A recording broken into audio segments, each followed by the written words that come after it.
bagaille, là vraiment difficile pour lui, mais ça pas t'empêcher même que li chire yo, dame nan continue écrit, elle te fait dame nan yon paquet promesse. Malgré ou te vin divorcer, dame nan pas négliger continuer écrit livre là, ça mais malheureusement, dame nan pas gen sorti livre là et que li te gen temps éliminé. Pièce moun pas connaît comment yon ek tande dame mouri.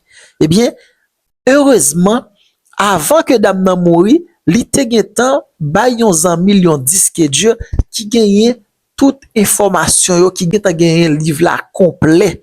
Dame nan te gen temps fin écrit livre là, elle te gagne son disque dur avant le mourir, li bay yon zanmi li. Eh bien, ça gen quelques jours depuis que le livre ça sorti, un livre de 60 pages qui a dévoilé yon paquet de secrets, yon paquet de bagages qui concernait la vie P. Diddy. Et parce que le livre ça li sorti dans pi bon moment parce que c'est kounya là, tout kakachat commencé prendre la rue.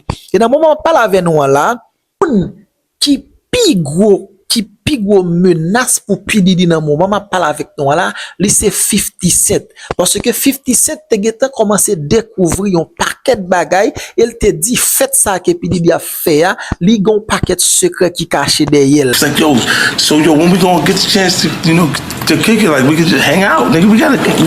This is okay. He telling me we gotta kick it and shit. And he was like, yo, why don't we like go shopping or some shit? I mean, like I pay for it. And I was like, what the fuck this nigga just say? Daddy, where you put my bag? Daddy, I like when you scrambling and scraping for shit. No, I got. And this is shit that goes on. But this is a little fruit pie. Nigga, start working out though. Just start like getting in the gym though, nigga. This is gonna be like kissing it. Like that doesn't happen by accident. You know what I'm saying? Like I'm telling you. I'm telling you. Look, later you gonna find out a little shit that I be saying.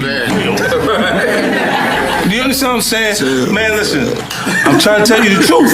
But the truth, sometimes it hurts. Right. It hurts people and they don't want to hear that shit. But I'm trying to tell you, nigga asked me, could he take me shopping? And it fucked me up because I'm looking like, what the fuck did this nigga just say? I want to take you shopping. I got a bankroll out this motherfucker. I want to take you shopping. Why? Because when you walk around looking so motherfucking good, I'm going to feel like, God damn it, that motherfucker with me.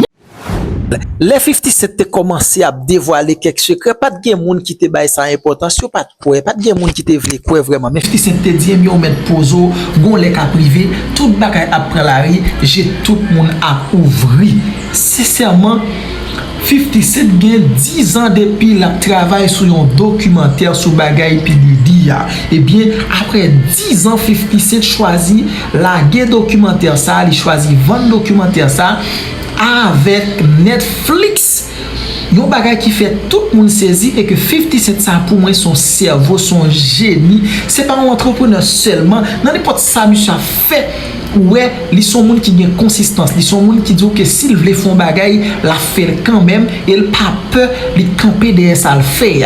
Et pense que 50 Cent dans moment, c'est en face, c'est pigou en face que P. Diddy gagne. Et il y a une raison qui fait me dire non, pas étonné nous si nous tendez États-Unis virer tête en bas, c'est parce que dossier P. Diddy ça, il y a un paquet de gros tête, il y a un paquet de monde qui ont pas imaginer, un paquet de célébrités, un paquet de monde qui ont pas jamais imaginer qui impliqué dans le dossier vieux bagay P. Diddy ça. Eh bien, si jamais non moun sa va venir prendre la photo yo, vidéo yo ou pas connaît qui ça États-Unis a devenu.